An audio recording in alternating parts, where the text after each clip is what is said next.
Have you ever noticed how the moment you hesitate, the world doesn't wait? In a matter of seconds, an opportunity that seemed yours disappears.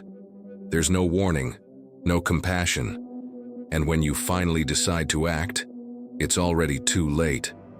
Someone else, less prepared than you but faster, is already sitting in the seat that could have been yours.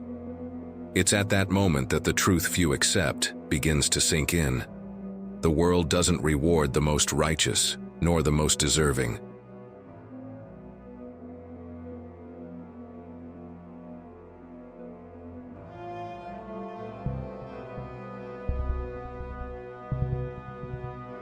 It rewards those who move first, even if it means breaking unwritten rules. While you're trying to be righteous, someone is using your own righteousness against you. You were taught from an early age to believe that honesty, kindness, and justice are keys to open doors. But no one told you that these keys only work in locks designed to keep you trapped. Machiavelli once said that a man who depends on the kindness of others is doomed to surprise and defeat.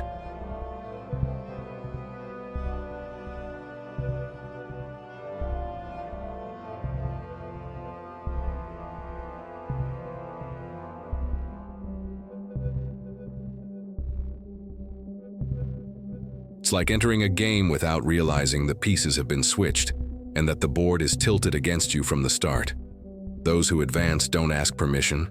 They don't get lost in endless moral dilemmas. They smile, they agree, but they act with cold calculation behind the smile. While you're still weighing the consequences, they've already written the ending. The truth is brutal. The justice you expect doesn't exist. What exists is self-interest, strength, and perception.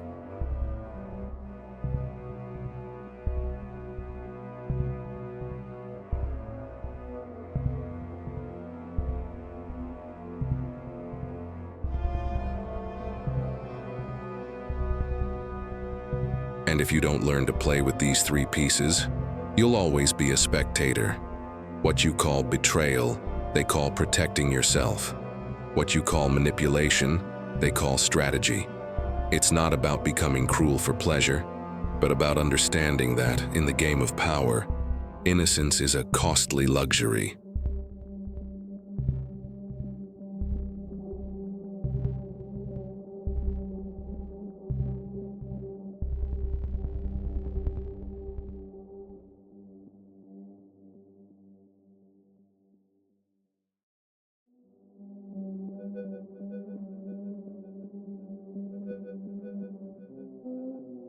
Stop and think. How many times have you lost because you followed the rules exactly? How many doors have closed because you waited for the right moment, as you were taught? And how many of those doors were opened by someone who ignored all the rules and was still applauded? This is no coincidence. It's the very mechanism that sustains the world. He who hesitates loses. He who questions too much gives way to those who decide without asking permission. Machiavelli didn't write for angels.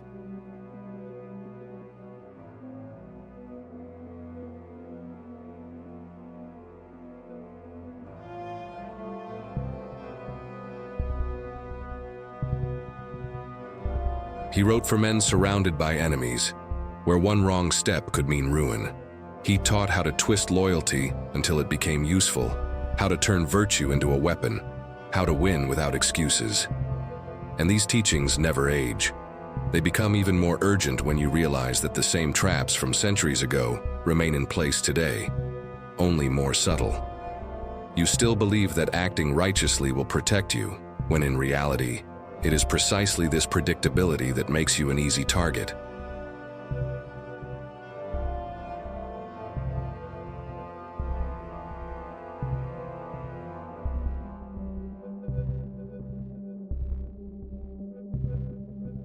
But here's the shock.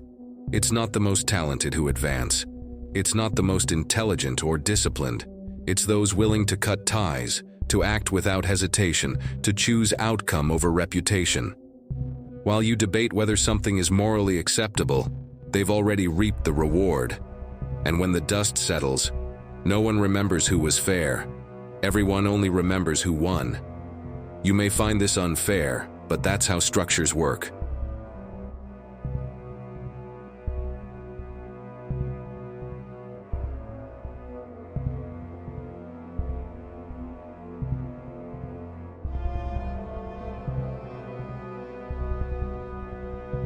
The governments, companies, kingdoms, and empires that dominate today weren't built on fair play, but on advantages gained without asking permission.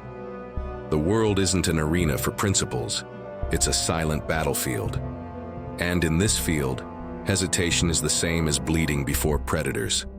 Understanding this changes everything. It's like lifting a veil. Suddenly, you begin to see that most of the offenses and betrayals you've suffered weren't isolated mistakes, but calculated moves.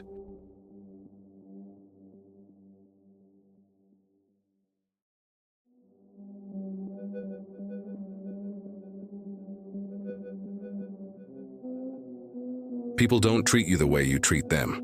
They treat you as suits them at the time. And when you understand this rule, you stop being shocked by disloyalty. You stop wasting energy on indignation and start spending it on preparation. But don't mistake this for becoming a cartoonish villain.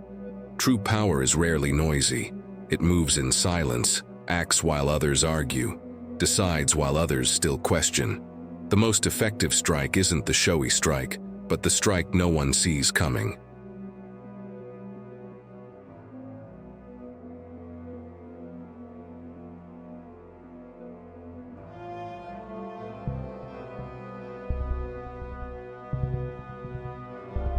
The hand that smiles while hiding the blade. So the question you should ask from now on is no longer, how can I win by being good, but simply, how can I win? Kindness is a currency accepted only by those who already have the power to afford to use it. For everyone else, it's a cage, and the world doesn't hesitate to close that door. Machiavelli wrote that it is better to be feared than loved, if one cannot be both. But the fear he speaks of is not overt terror. It is absolute respect.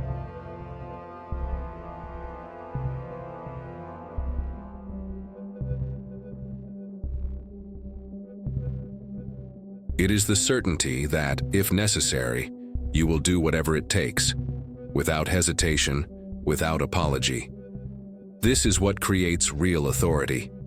It is not brute force, but strength that never needs to be proven, because everyone already believes in it. Now, look at your own life. Who advances while you wait? Who benefits from your indecision? Who learns to use their conscience against you, knowing you hesitate? These people aren't burdened by doubt. They understand the game and play to win.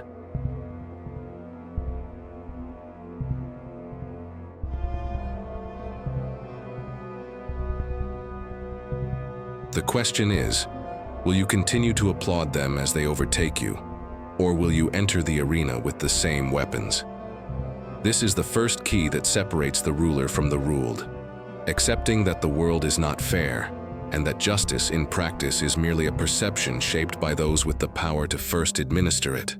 When you free yourself from this illusion, you begin to see patterns. You begin to anticipate attacks before they come.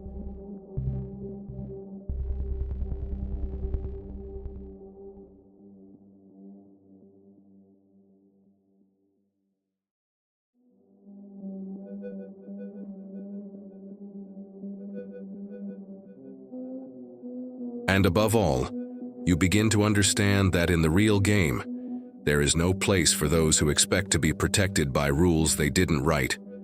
But be careful. From the moment you awaken to this reality, there's no going back. You'll see falsehood where you once saw friendship. You'll see calculation where you once saw kindness. And you'll feel the weight of responsibility that comes with acting differently. This isn't comfortable, but it's necessary.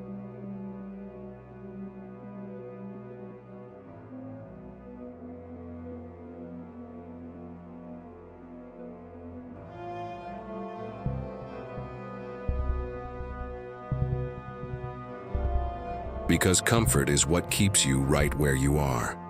And here's the paradox. The more you're willing to be ruthless when necessary, the less you'll need to act that way.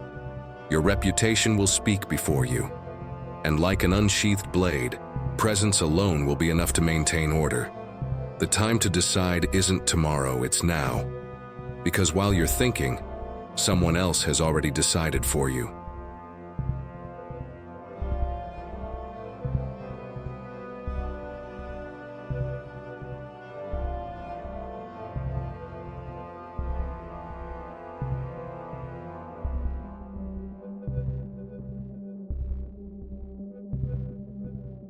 And the question that will echo is, when the next opportunity arises, will you still be calculating?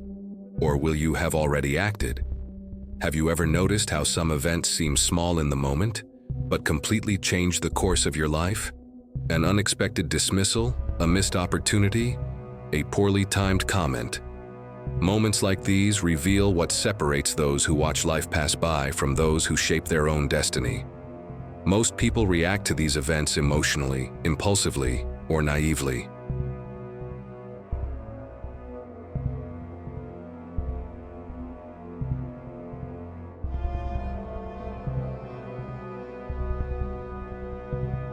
They believe the world will be fair, that intentions will be recognized, that truth will prevail. And it is precisely at this point that they are defeated. Strategic cruelty begins with a simple understanding. The world does not operate by its logic of justice. It operates by the logic of consequences. Machiavelli already knew that governing requires more than good intentions. It requires the precise calculation of when and how to act.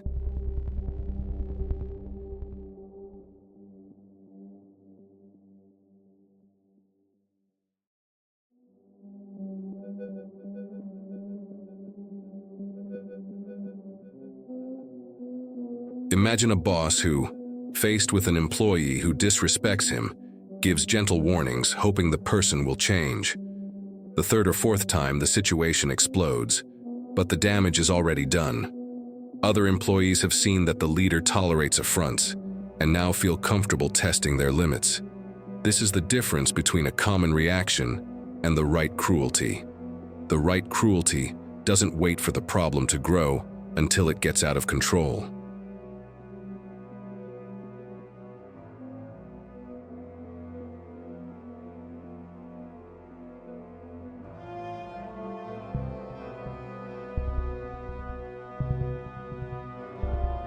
It acts early, calculatedly, to prevent the root cause from spreading. It's not about punishing in anger, but about setting an example that silences future attempts. This mindset can be applied to any area of life. Think about a friendship that becomes toxic over time. Little lies, lack of support, comments that undermine your trust. You avoid confrontation to avoid creating discomfort. Until one day you realize you're emotionally drained, insecure, and that the other person will never change.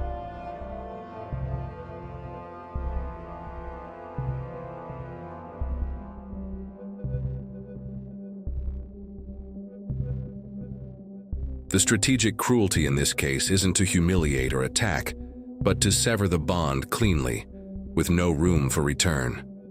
A single cut that preserves your energy and establishes a clear boundary. Inaction is also an action, and often the worst choice. The most common mistake is to confuse cruelty with brutality. Brutality is blind, driven by emotion, and typically destroys more than it protects. The right cruelty is selective, punctual, and silent.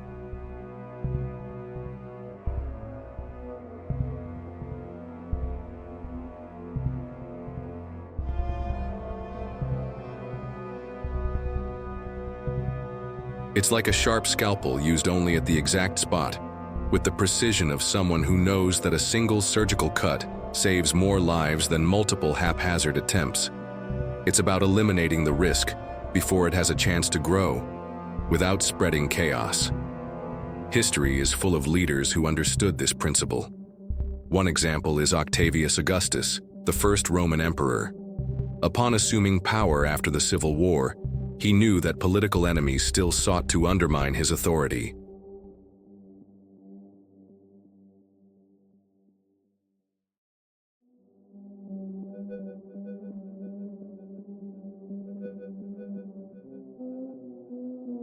Instead of persecuting everyone indiscriminately, he singled out specific targets, eliminated them in exemplary fashion, and offered clemency to the rest.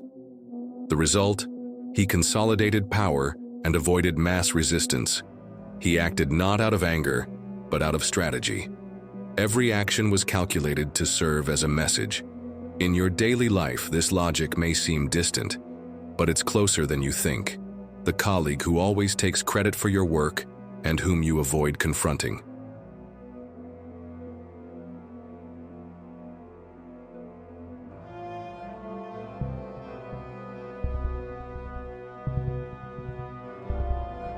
The client who repeatedly delays payments and yet you continue to serve patiently. The family member who constantly crosses your boundaries and whom you tolerate to avoid conflict. Each of these situations is a test, and each time you fail to act, you reinforce the perception that it's safe to abuse your goodwill. The right cruelty isn't about eliminating people on a whim, but about protecting what you've built and preventing small intrusions from becoming irreversible threats.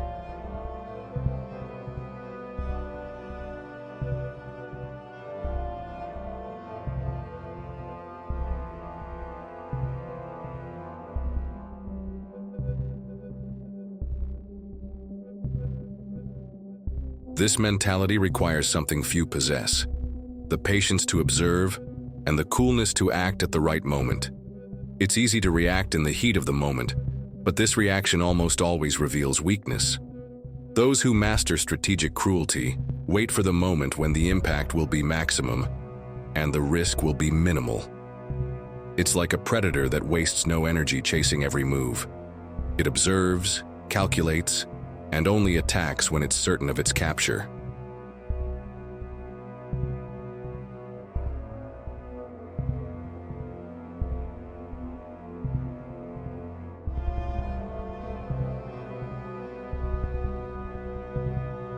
This patience is what separates the amateurs from the masters. Machiavelli warned that cruelty, used effectively, need not be constant. On the contrary, when applied precisely, it builds a reputation that prevents the need for repetition. People think twice before challenging those who have proven themselves capable of acting with ruthless firmness. And herein lies the irony. The more willing you are to act without hesitation when necessary, the less you will actually need to do so.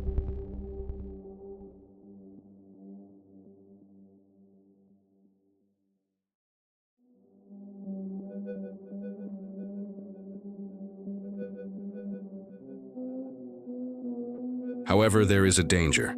The misuse of strategic cruelty can erode your support base.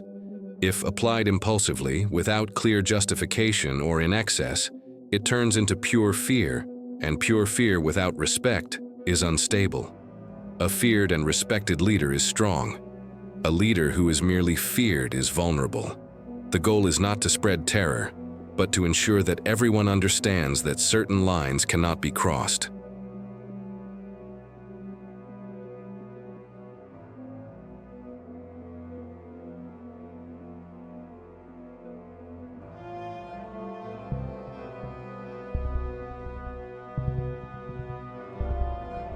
And perhaps the greatest challenge is this: knowing the difference between acting and waiting.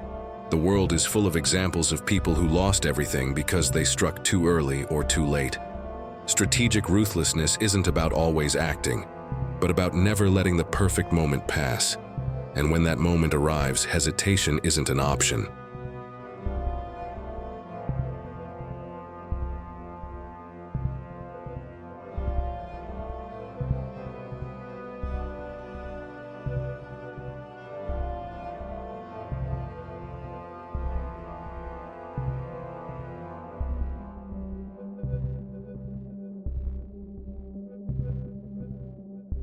You need to ask yourself, how many current problems could have been avoided if you had acted accurately and firmly from the start? How many harmful relationships have you maintained out of fear of appearing harsh? How many opportunities have you missed because you were too concerned about what others think? Each answer is a reminder that, in the real game, the price of hesitation is paid with the control you lose. The path to mastering this skill begins with careful observation.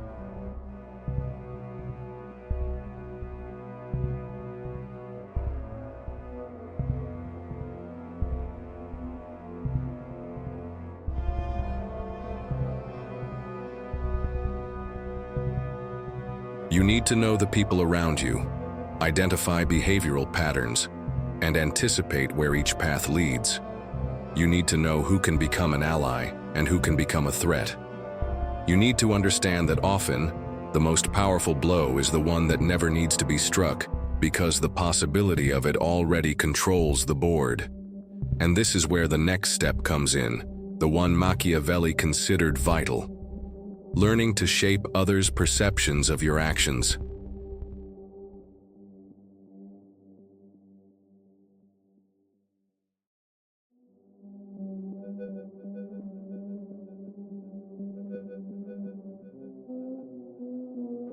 Because in the end, it's not enough to act precisely.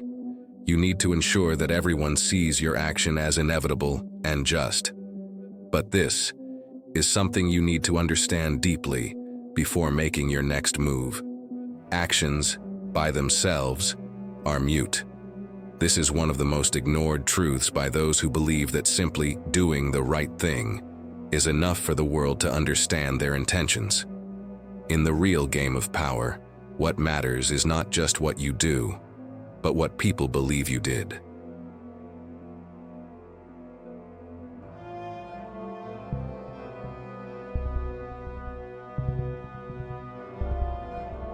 Machiavelli knew this clearly.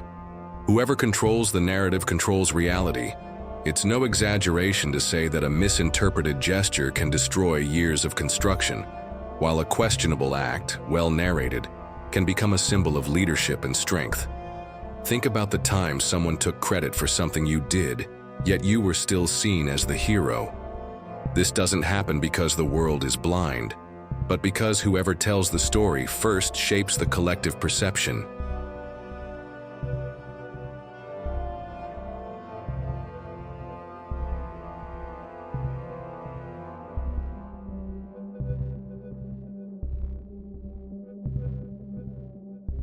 It's as if the actual act were merely the raw material, and the true final product was the version that is repeated, commented on, and remembered. In power, the truth is just one version among many, and it's not always the one that wins. Have you ever wondered why leaders who made serious mistakes managed to maintain or even increase their prestige? It's not luck.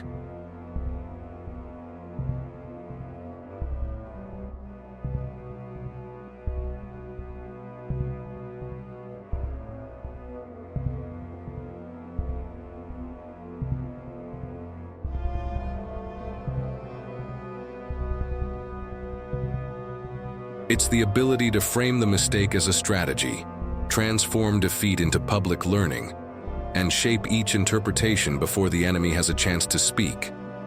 A retreat may seem like cowardice if explained by others, but it can become strategic prudence if explained by you. This mastery of narrative isn't an innate talent. It's a discipline that requires planning. You don't just act, you have to prepare the groundwork for how each action will be interpreted.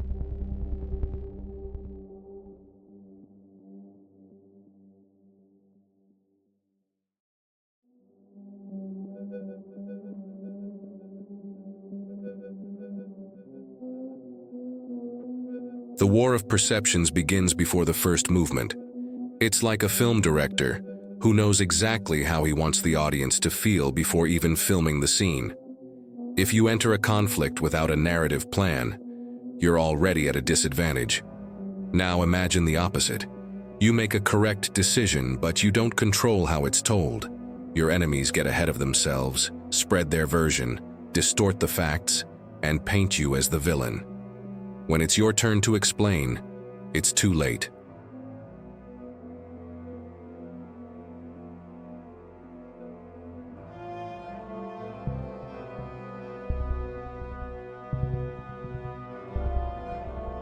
The audience will have already chosen a side, and it won't be yours. How many times have you seen someone lose an argument even though they were right, simply because they couldn't control the tone, timing, or manner of delivery? The world doesn't reward the most truthful, it rewards the most convincing.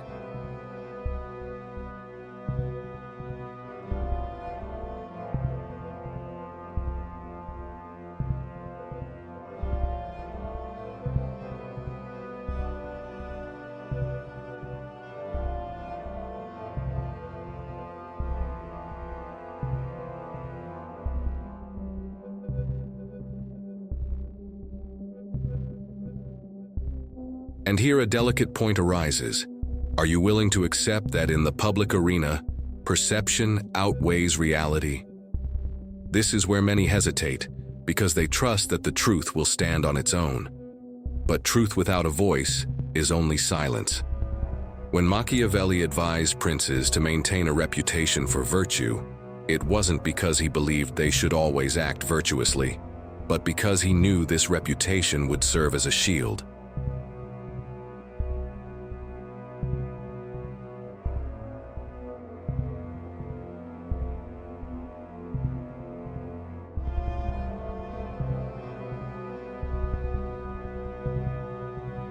Even when they acted harshly, people would interpret their actions in light of this pre-constructed image. This is what we might call narrative armor, a solid reputation that transforms any act into a continuation of a coherent pattern. Have you ever noticed how some people can make mistakes and still be defended by the public? This happens because they've planted narratives over time, building an image that can withstand small impacts.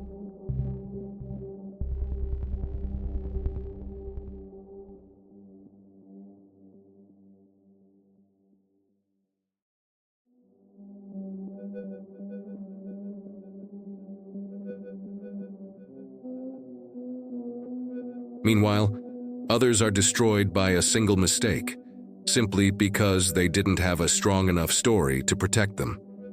To apply this in practice, start thinking about the stories you want to be told about yourself. Not fictional stories, but strategic interpretations of your actions. Do you want to be seen as firm but fair? Then even your harshest decisions need to be presented as a defense of a higher principle.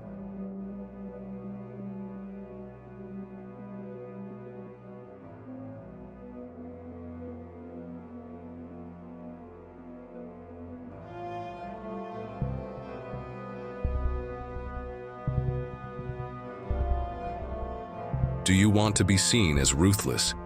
Then your actions need to make it clear that there's no room for hesitation, but without seeming like personal revenge. Ask yourself, who's controlling the narrative of your life right now? If you don't know the answer, it's probably not you. Someone is shaping how others perceive you, whether consciously or not. And until you take control, you're playing a rigged game. A powerful historical example is Napoleon Bonaparte.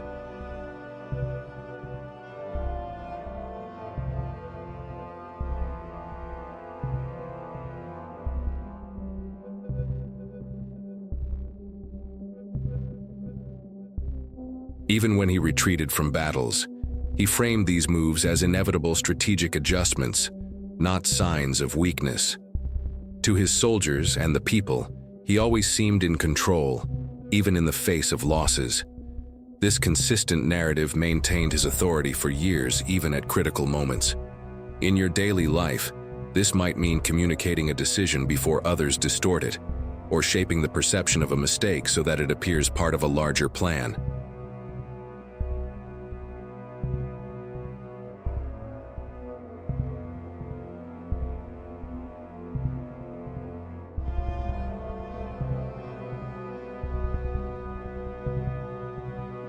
It also means being alert to opportunities to bolster your image, even in small interactions. Every comment, every public stance, every calculated silence is part of the story others will tell about you. But here's the detail that almost no one realizes. The most powerful narrative is the one that seems to have no author. When an idea spreads organically, without people realizing it was planted, it becomes nearly impossible to counter. It's like a natural truth of the environment.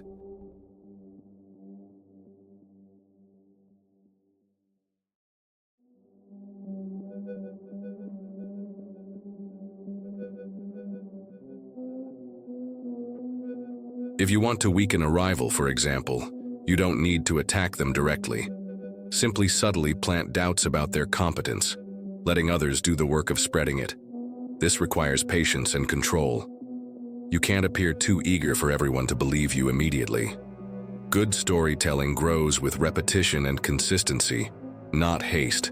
And if anyone tries to expose you, you'll always have room to deny it, because you never technically said anything explicit.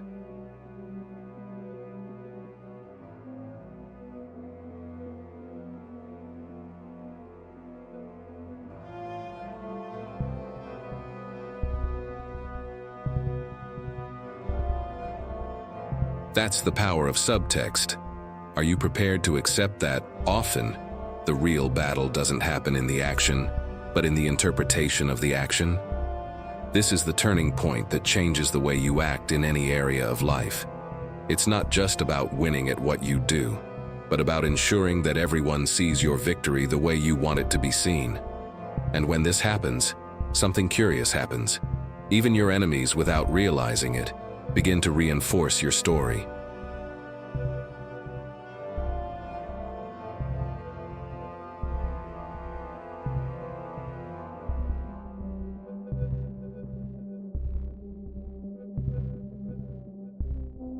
They react to what they believe to be true, and in doing so, they only increase the reach of your version.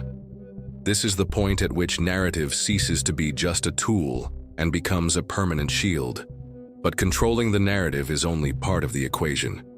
True mastery lies in making every action, every silence, and every consequence work together to solidify an image that is impossible to dismantle.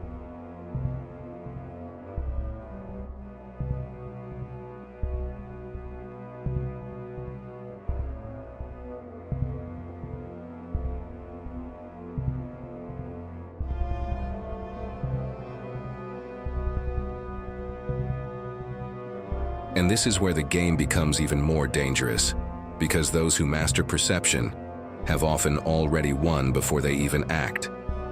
True power rarely lies in the act itself. It lies in what happens afterward. It is in the outcome that who truly controls the game is defined. Machiavelli understood that dominance came not just from winning battles, but from deciding what each victory or defeat meant for everyone involved.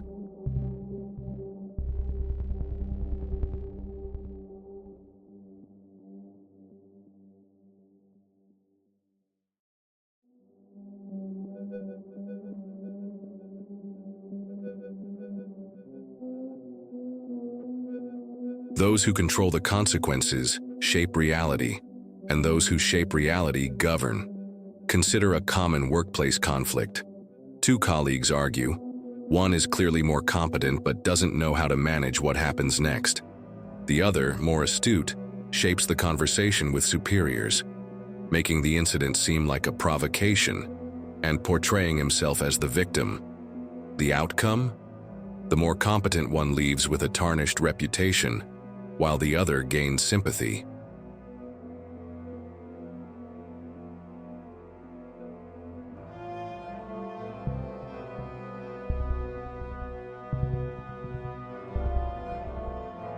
This happens because the latter not only participated in the conflict, but also controlled the narrative and consequences. In the end, it wasn't the action that decided the outcome, but the management of what happened next. History is full of such examples. After World War II, it wasn't just weapons that decided the fate of nations, but the narratives constructed in trials, conferences, and treaties.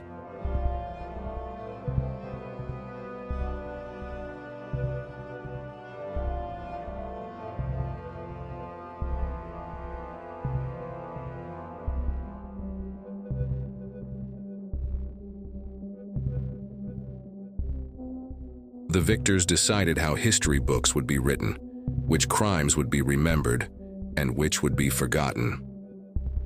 This ability to shape collective memory is one of the most sophisticated forms of power, as it acts on something that cannot be reversed: the past. And here's the point: if you don't control what happens next, someone else will. In the real game, it's not enough to punish or reward. You have to make every punishment and every reward serve as a lesson for all who watch.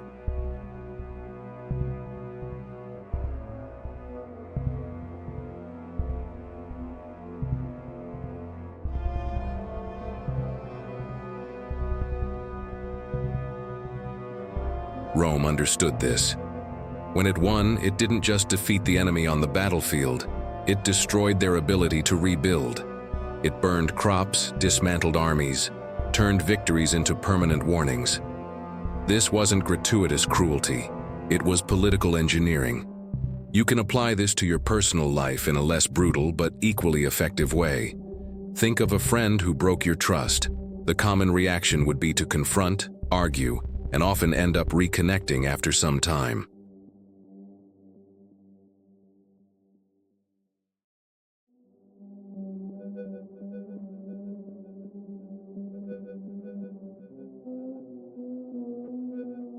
But if you want the episode to serve as a barrier against future betrayals, yours and others, you need to act in a way that makes it clear. Certain lines, once crossed, are irreversible. It's not about humiliation or revenge, but about setting a precedent that everyone will understand. There's an interesting fact from social psychology. People tend to repeat behaviors that don't have clear negative consequences.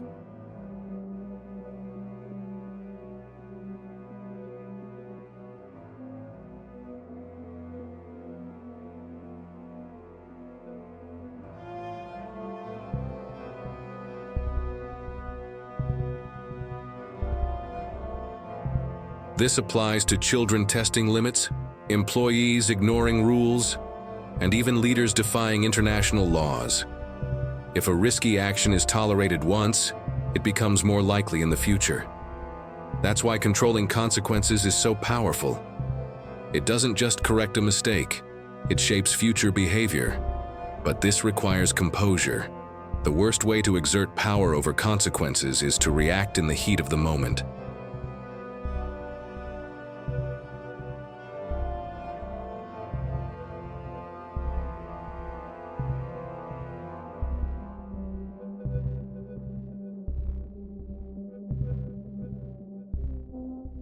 Those who punish impulsively convey instability, and instability encourages defiance. On the other hand, when someone realizes that you take your time to decide, that your response is calculated and inevitable, their perception changes. You cease to be merely reactive and become a force predictable in its inevitability, yet unpredictable in the exact moment to act. Many leaders fail here. They believe that showing anger is showing strength. In reality, showing anger is exposing vulnerability.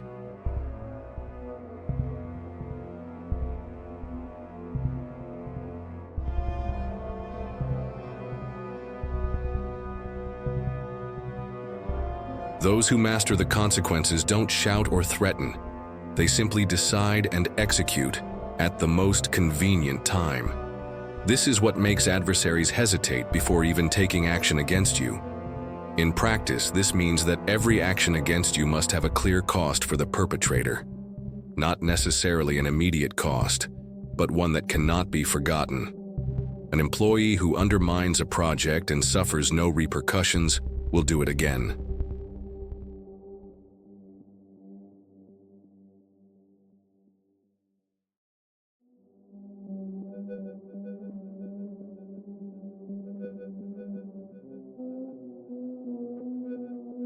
A business partner who delays deliveries and is not held accountable will continue to do so.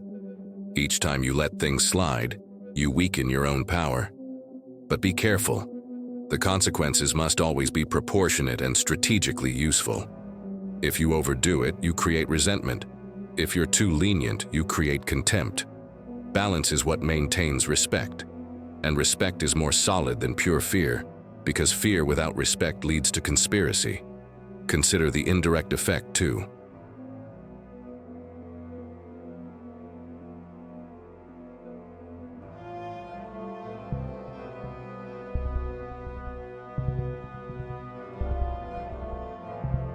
A well-applied punishment serves not only to correct the offender, but to influence everyone watching.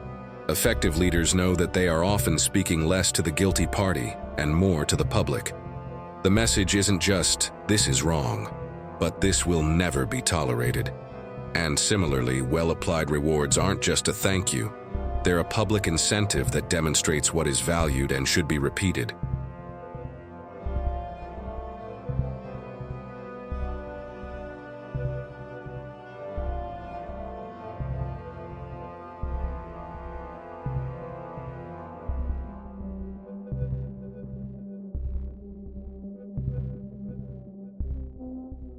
And here's a question that can change how you act.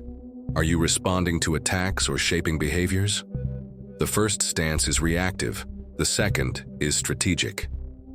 Machiavelli knew that a ruler who only reacts always ends up one step behind. A ruler who shapes behaviors creates an order in which most threats never materialize.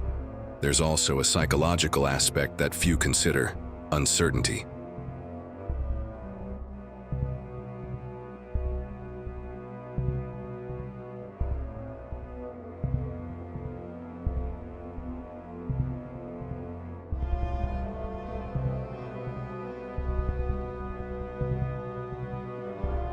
When someone doesn't know what their response will be, but knows it will come, they live in a constant state of caution. This anticipation is often more powerful than the consequences themselves. It's what prevents attacks against you even when there's no direct surveillance. The power to control consequences doesn't depend solely on formal authority. It can be exercised at any scale. A teacher who sets clear rules and enforces consequences builds authority in the classroom.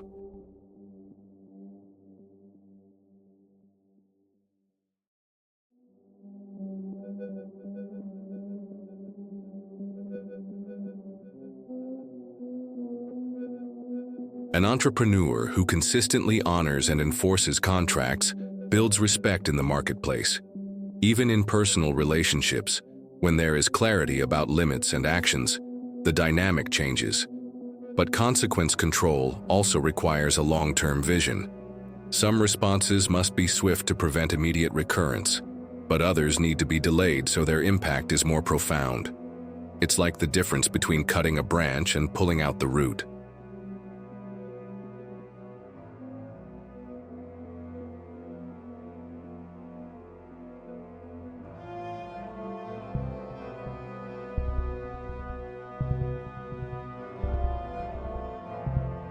The first solution solves the problem temporarily. The second prevents it from returning. Many don't realize that by not acting, they're also choosing a consequence, teaching others that certain behaviors are free.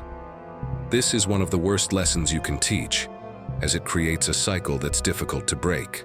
Therefore, even when you decide not to punish, you need to make it clear that the decision was conscious and strategic, not the result of weakness.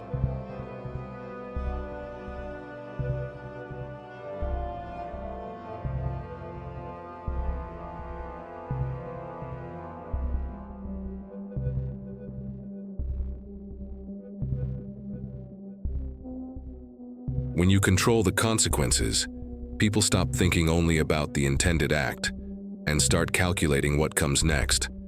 This changes the game completely. Action stops being impulsive and starts being filtered by fear of the cost. That's when your power becomes self-sustaining. And perhaps the most surprising aspect of this control is that the more effective it is, the less you need to apply it.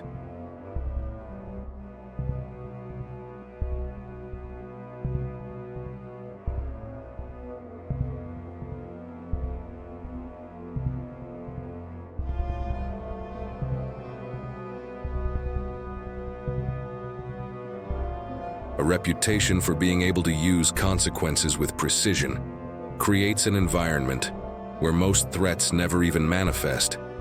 It's like surrounding a castle with walls so high that no one dares to attack it. But this doesn't happen by chance. It's the result of discipline, patience, and consistency.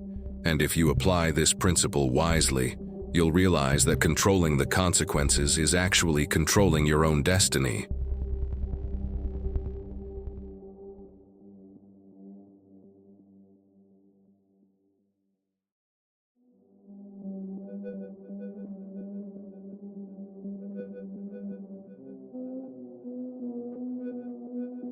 Because in the end, it's not what they do to you that matters.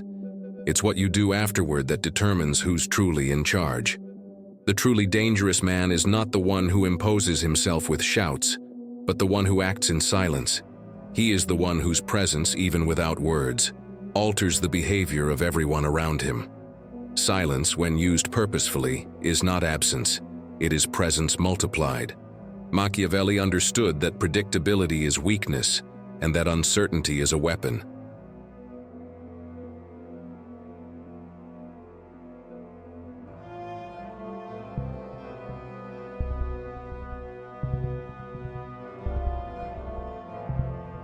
The ruler everyone knows to always act the same way can be anticipated, manipulated, and neutralized. But the leader who keeps his intentions hidden forces everyone to tread carefully, to measure every gesture, to reconsider every word. Imagine a room where a person of authority is present but doesn't speak. Others begin to fill the silence with assumptions. Every facial expression, every glance, every pause is interpreted. Some feel discomfort, others fear.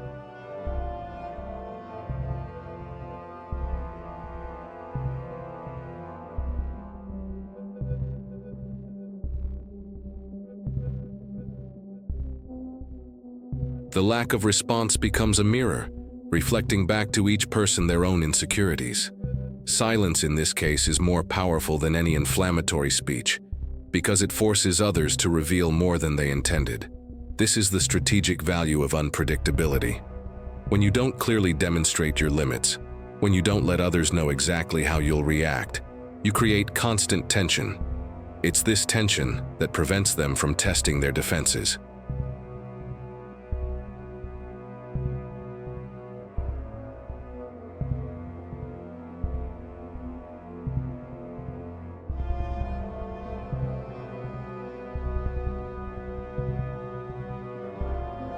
Leaders who announce every step invite resistance.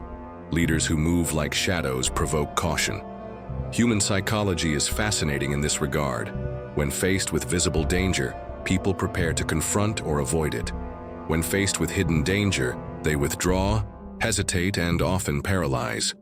Uncertainty about what you will do, or whether you will do anything at all, creates a psychological barrier higher than any physical fortress.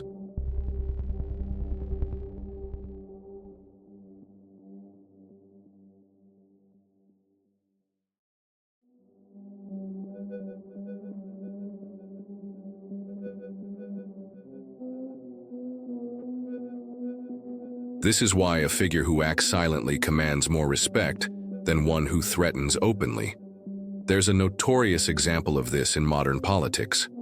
A foreign leader, known for keeping his personal life and decision-making processes completely out of the reach of the press, was able to negotiate advantageous deals because no one knew how far he was willing to go. His opponents always prepared for the worst-case scenario, which led them to concede more than they actually needed to.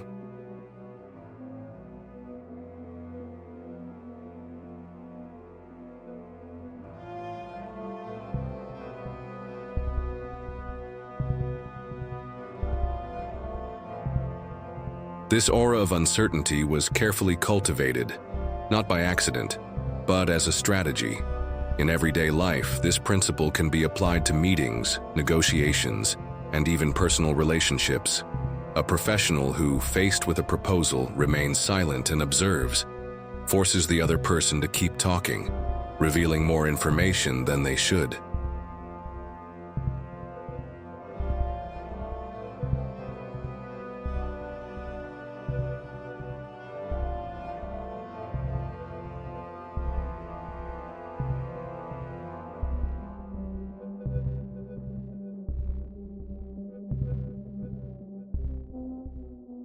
A business partner who doesn't react immediately to an offense or provocation creates anxiety in the person who acted, as they don't know what the response will be or when it will come. This wait is often more painful than the response itself. But silence is only effective if sustained by a reputation that justifies the fear of what it might precede. Empty muteness, without a history of action, is merely passivity.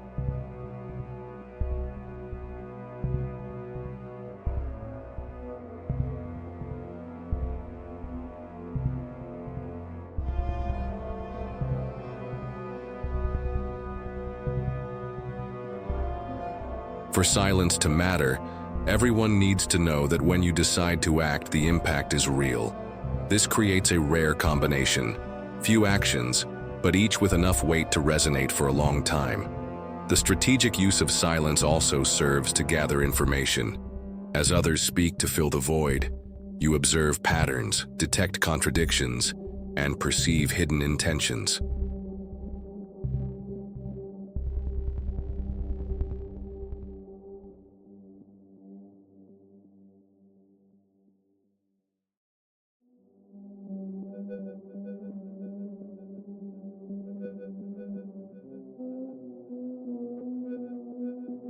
Machiavelli valued this attentive listening because it provides invisible weapons, knowledge about weaknesses, desires, and fears that others haven't realized they've revealed. However, there's a risk in overdoing it.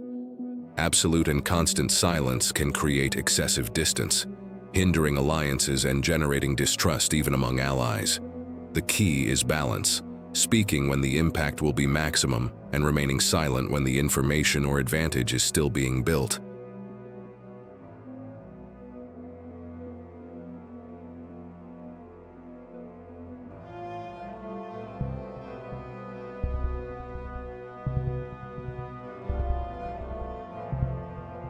It's like a chess player who moves only a few pieces, but each move changes the game. This control over one's own expression also avoids pitfalls. How many people have committed to promises they couldn't keep simply because they spoke too soon? How many leaders have placed themselves in fragile positions by reacting immediately, before knowing all the facts? Silence is a shield against hasty decisions, a pause that allows one to analyze the situation from all angles before acting.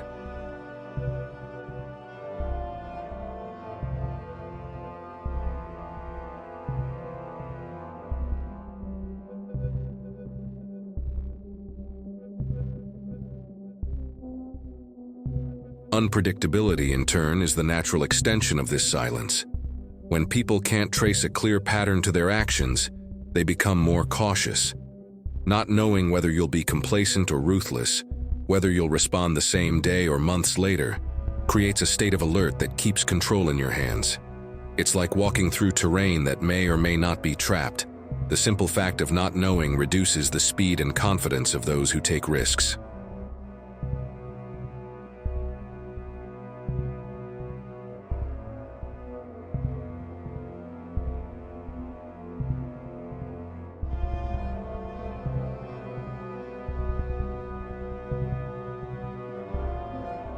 There's a military concept that illustrates this well: deterrence.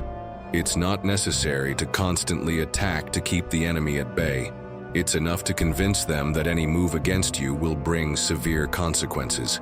This conviction comes not from overt threats, but from a track record of unpredictable and effective actions.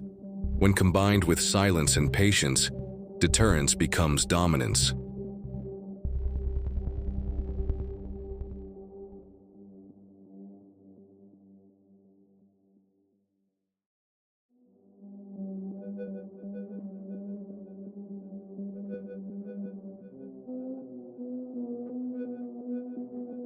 Ultimately, the goal isn't to live in constant war, but to create an atmosphere in which the very possibility of conflict is enough to maintain order.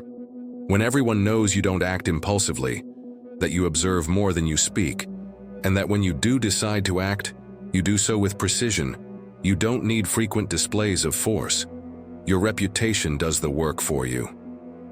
True mastery lies in alternating moments of visibility and invisibility, action and waiting, clarity and mystery.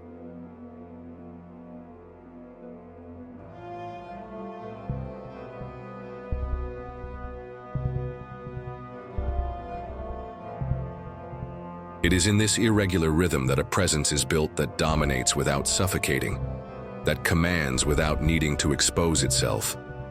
Because in the game of power, being feared is useful, but being unpredictable is decisive.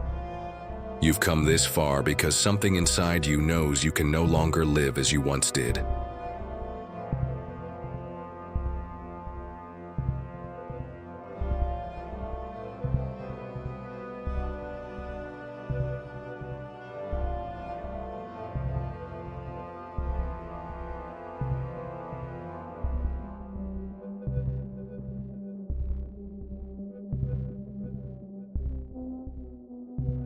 Throughout this journey, we've explored the stark truth of power. It's not given to those who wait, it's not offered to those who beg, and it's not held by those who believe good intentions are enough. Power is built with clarity, protected with firmness, and maintained with the rare combination of calculation, discipline, and presence. Now, the challenge is no longer to understand these ideas. It's to transform them into real, consistent action as a practice embedded in your way of life.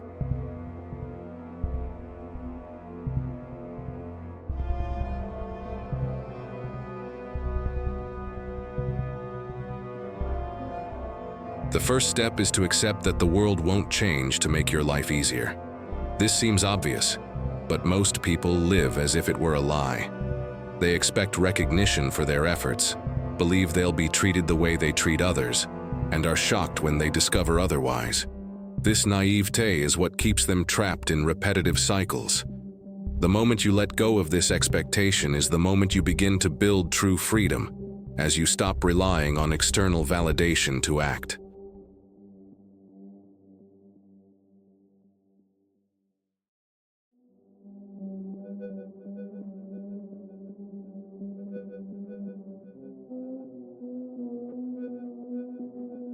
But it's not enough to abandon illusions. You need to replace them with a concrete, deliberate plan. Practical application of what you've learned begins with 3 fundamental pillars: perception, positioning, and action. Each of these pillars must become part of your daily life, shaping the way you think and move in the world. Perception is the foundation. It means observing more than talking, understanding who truly has influence around you, and recognizing patterns that most ignore.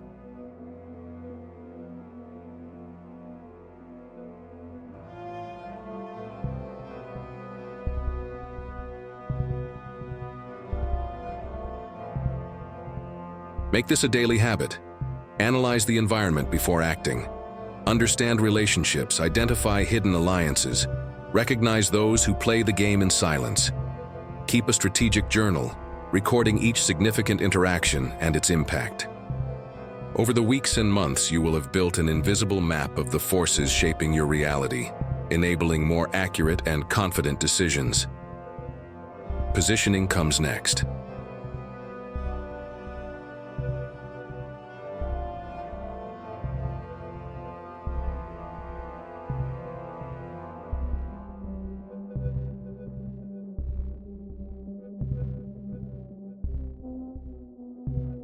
It's not just about being present, but about becoming a reference in the environment in which you operate.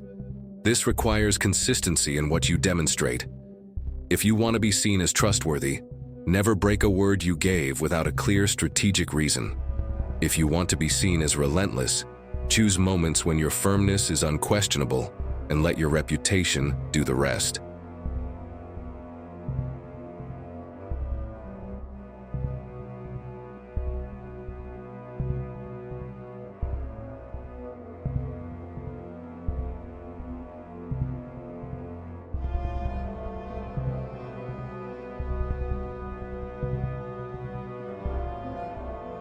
Positioning is like planting seeds. It doesn't bear immediate fruit, but it creates roots that sustain your power in the long term, making your presence more valuable than your absence. Action is the element that transforms theory into reality. But not just any action, only one that serves a clear purpose. With each step, ask yourself, does this bring me closer or further away from the scenario I want to build? Eliminate impulsive movements.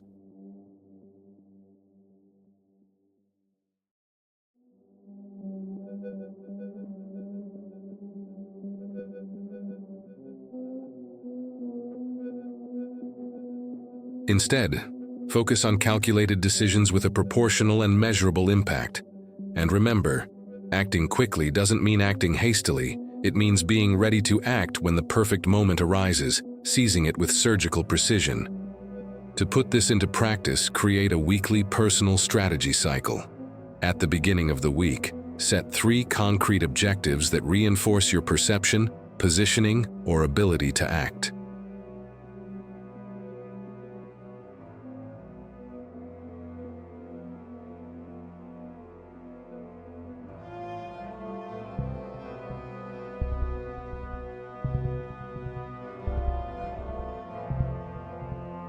At the end of the week, review each of them thoughtfully, evaluating not only whether they were achieved, but also the impact they had on your image and influence.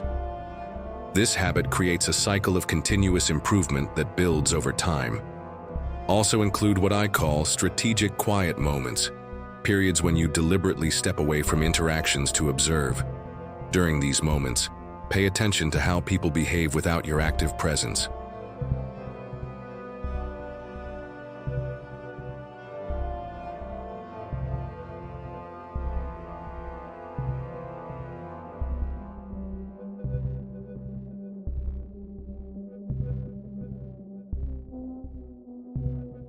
You'll uncover valuable insights into loyalties, weaknesses, and opportunities, as well as gain clarity about which battles deserve your energy. The deeper application of this knowledge, however, requires emotional courage. It means accepting that in some cases, it will be necessary to cut ties, change environments, or even redefine who you are in the eyes of the world. These decisions hurt, but the pain of taking action is always less than the pain of remaining stuck in what weakens you.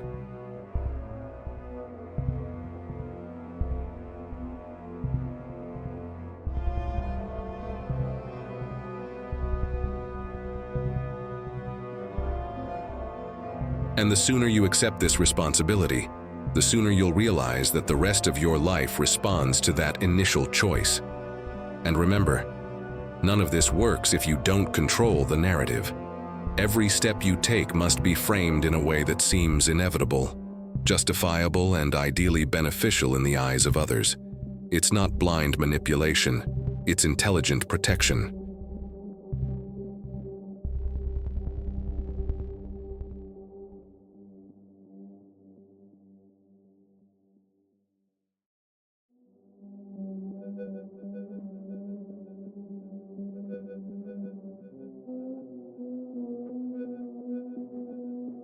When you control what others believe about your actions, you reduce resistance and increase your room for maneuver, ensuring that your moves are interpreted in a way that strengthens your image. Real power is silent. It's not proven through unnecessary public confrontations, but through the ability to make things happen without having to explain everything. It's like gravity, invisible, constant, impossible to ignore.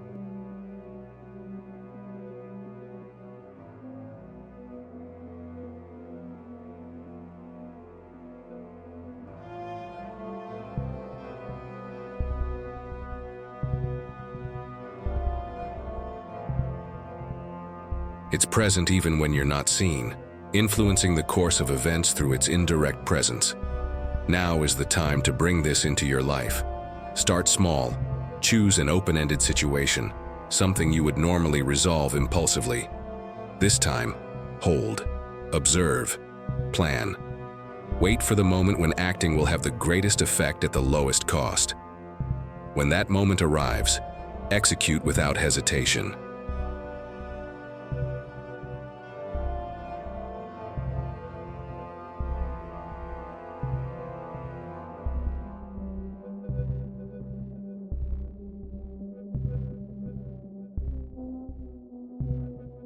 Then, shape the narrative so everyone sees what you want them to see, ensuring that your reputation grows in a controlled and solid way.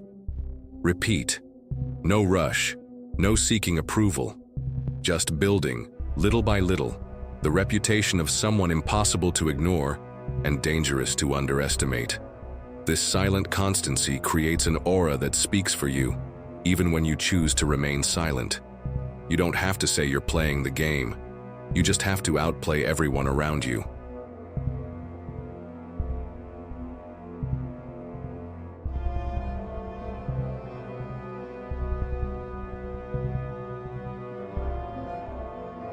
And when that happens, you'll see something curious. Fewer people will try to test you. More doors will open, and you'll have the freedom to decide not only how to act, but what kind of world you want to live in. And this freedom is the ultimate reward for those who master the art of strategic presence. This is the time to take control of your story, your actions, and their consequences. Not to dominate others out of vanity, but to stop being held hostage by the whims and games of others.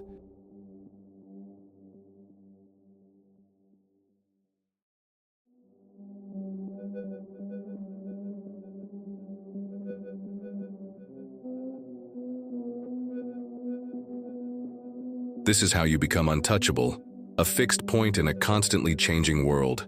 If this content resonated with you, if it sparked reflections that you know you need to turn into action, I invite you to join our channel community, Deep Psyche. Subscribe now, like this video so more people have access to these ideas, and leave a comment below, sharing your questions or experiences, anonymously, if you prefer.